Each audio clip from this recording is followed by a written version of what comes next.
I'm Phil Levin. I like to be on my show and sometimes entertain with some of my writing. I'm going to give you an example of my writing. I'm going to read one of my stories. It's about 5 minutes, a fun little short story I entered for a contest. It's called All According to Plan. Don't worry, everything is going to be just right. Priscilla looked at him in disgust. Oh yeah, sure it is. Nothing to drink. We're cast adrift under a blistering sun in a tiny rowboat, all because you had to steal that goose from Captain Kidd. What was so special about that goose anyway? Ah, golden eggs. They're delicious scrambled. Willard gave her a wink and knocked 3 times on the boat's wooden bench. The top split open, revealing a burlap bag. Oh, what's that? She demanded. Ah, I told you I planned it all. I figured the captain would set us adrift, so I stole a few of his special treasures and hid them on this boat. Here. He pulled out a golden tiara and a pair of shiny red shoes from the bag. Put these on. She did, and immediately felt refreshed. Aphrodite's crown. It'll keep you young and beautiful forever. He paused and gave her a look over. Well, pretty enough anyway. He dug out a whistle from the box and gave a shrill blow. Handing her a spyglass from the bag, Willard pointed starboard. Give a gander. Squinting down the little tubes, he spotted something big and black streaming their way.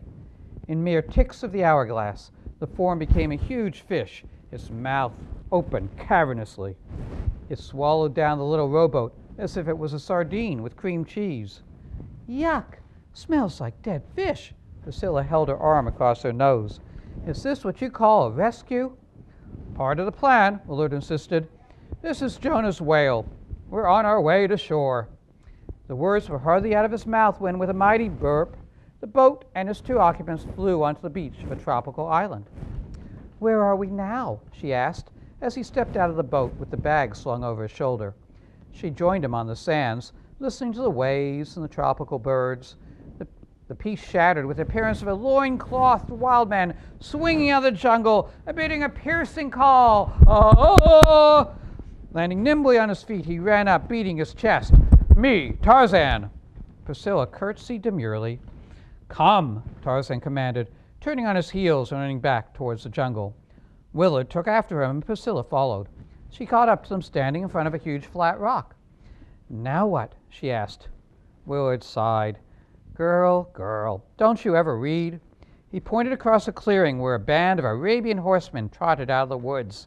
They pointed at the 3 and began screaming, waving their scimitars in the most menacing fashion.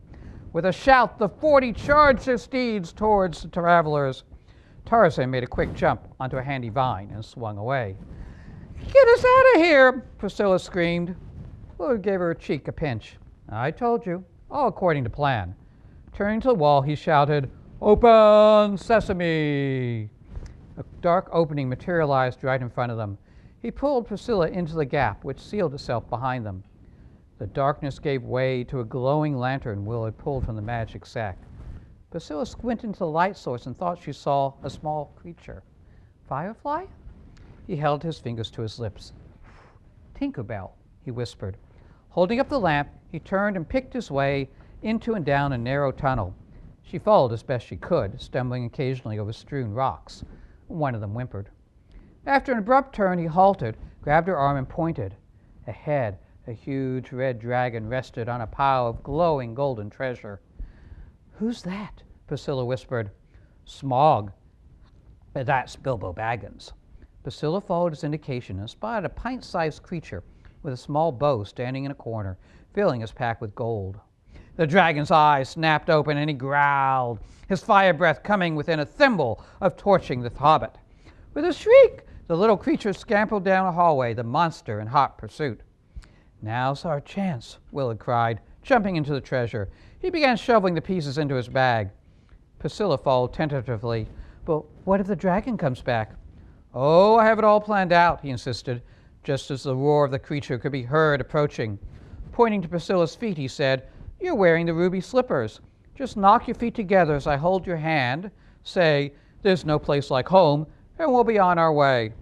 The dragon burst into the room, inhaling in what Priscilla predicted would be a real scorcher. Grabbing the treasure bag, she pushed Willard away, clicked her heels, made the incantation, and landed in her living room, alone, with a bag full of gold.